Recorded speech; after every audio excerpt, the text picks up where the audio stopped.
दोस्तों आज के अपने इस वीडियो में हम बात करेंगे होपर ड्रायर के बारे में। ठीक है दोस्तों, होपर ड्रायर हम वहाँ पे यूज़ करते हैं जहाँ पे जिस मटेरियल के अंदर मॉइस्चर होता है, उस मॉइस्चर को रिमूव करने के लिए हम होपर ड्रायर यूज़ करते हैं। ठीक है, तो इसमें क्या होता है दोस्तों, हम एक साइड से जो नॉर्मल एयर है वह पंप करते हैं, जो हीटरों से होती हुई क्या पहुंचती है, मटेरियल में पहुंचती है और मटेरियल को हीट करते हुए बाहर की तरफ को निकल जाती है। ठीक है, यहाँ से तो इसमें क्या होगा कि जो मटेरियल के अंदर जो मॉइस्चर है, जो नमी है, वह इसी हॉट एयर के साथ में बाहर की तरफ निकल जाती है।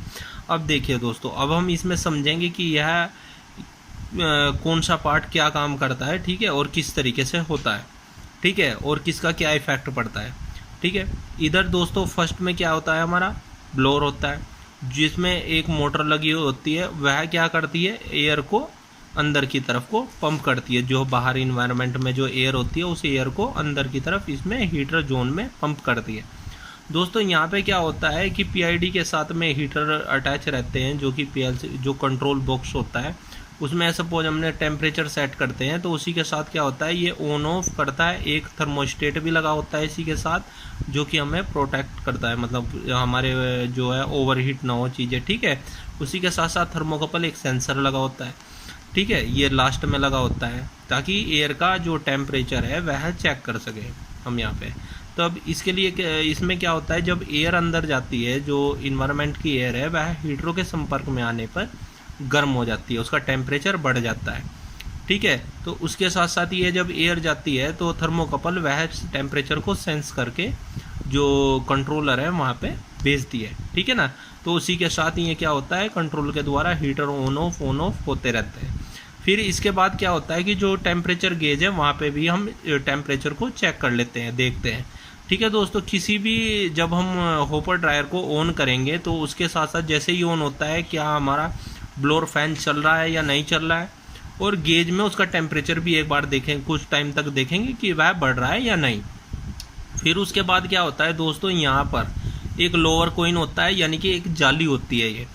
ये एक जाली होती है, ये भी काफ़ी महत्वपूर्ण होती है। यदि जाली के बीच में गैप है तो मटेरियल इधर आ जाएगा। तो ये क्या करता है कि जो मटेरियल है वह इस ट्यूब के अंदर ना आए। ठीक है, तो ये वह इस मटेरियल को आने से रोकता है। तो उसमें से क्या होता है कि एयर निकलती रहती है और ऊपर की तरफ को मूव करती है। ठीक है, और यहाँ से बाहर निकल जाती है। इसके साथ साथ दोस्तों बीच में क्या होता है, एक सेपरेटर भी होता है। इस सेपरेटर का क्या काम होता है दोस्तों, यह बीच से मटेरियल नहीं आने देता है, यह साइडों से मटेरियल होता हुआ अंदर की तरफ को मूव करेगा। तो इसमें क्या है दोस्तों कि यदि यह बीच में सेपरेटर ना हो तो उसकी वजह से क्या होगा कि यहाँ से जो है मटेरियल साइडों से मूव नहीं करेगा, और जो इन्वायरमेंट की में जो एयर में जो डस्ट होती है उसके कारण यह मटेरियल कुछ समय बाद ब्लैक, यानी कि उसका कलर चेंज हो जाता है। ठीक है ना, तो ये बहुत महत्वपूर्ण है। इसके बाद क्या होता है दोस्तों, एक दूसरा सेपरेटर ब्रिज भी बोल देते हैं इसी तरीके से इसे, तो वह होगा और ये साइडों से ये भी इसी तरीके से कार्य करेगा। ठीक है, ताकि मटेरियल यहाँ पे ठंडा मटेरियल ना रुक पाए। ठीक है, तो ये आप काफ़ी अच्छे से समझ गए होंगे इसका प्रोसेस। ठीक है, तो सभी के लिए जो मटेरियल होते हैं उनके लिए अलग अलग टेम्परेचर और उसका जो है ड्यूरेशन वो डिसाइड होती है। ठीक है ना, तो उस तरीके से यह काम करती है। दोस्तों एक बार प्रोसेस पे हम फिर से ध्यान देंगे। इसमें क्या होता है, एक फ्लोर होता है जो कि हीटर जो कंट्रोलर बॉक्स होता है जुड़ा होता है हीटरों के साथ। इसमें क्या होगा, हीटर जो बॉक्स है उसके अंदर यह एयर को जो ब्लोअर है वह पंप करेगा। उससे जो गर्म एयर है वह इस जो हमारा होपर ड्रायर है इसके अंदर को पंप करते हैं और इधर की ऊपर की साइड से ये निकल जाती है। तो जो मॉइस्चर होता है वह इसी हॉट एयर के साथ में बाहर निकल जाता है। ठीक इसके अप साइड में हमारा एक लोडर होगा। उस लोडर कैसे काम करता है, ठीक है, यह अब हम समझेंगे। देखिए दोस्तों, यहाँ पे क्या है, एक अपना जो प्लास्टिक मटेरियल वह है और एक पाइप इसमें डला होता है और ये यहाँ पे टच रहता है, आपने देखा होगा। और ठीक ऊपर की साइड में जो लोडर होता है, जो वैक्यूम क्रिएट करता है, उससे यह पाइप जुड़ा रहता है। ठीक इसके साथ साथ एक ऑपरेटर इस तरीके का जुड़ा रहता है। दोस्तों इसमें क्या होता है कि यह देखिए, यह वेट है, तो जब ये वेट होगा तो यह ऊपर की तरफ को मूव कर जाता है। जैसे ये खाली है तो यह वेट नीचे आएगा, तो यह ऊपर जाके इस पर टच कर दे हो जाएगा।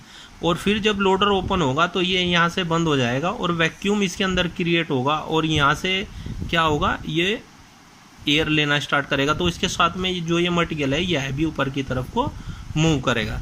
मूव करने के बाद यहाँ पे क्या होता है, जाली लगी होती है, नेट।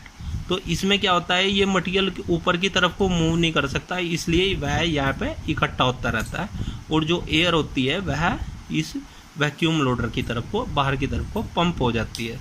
ठीक है, तो जैसे ही ये फिर पूरा फिल हो जाता है, क्योंकि ये जो लोडर होता है ये टाइम बेस पे चलता है, मतलब टाइमर के साथ में चलता है, 20 सेकंड 30 सेकंड, ठीक है ना। तो उसके साथ क्या होता है, जैसे ही लोडर अपना कार्य करना बंद करता है तो यहाँ पे वेट के कारण यह नीचे की तरफ को शिफ्ट हो जाएगा, क्योंकि अब वैक्यूम नहीं है। तो क्या होगा, ये जैसे ही वेट यहाँ पे आएगा ये नीचे की तरफ को मूव कर जाएगा सारा मटेरियल।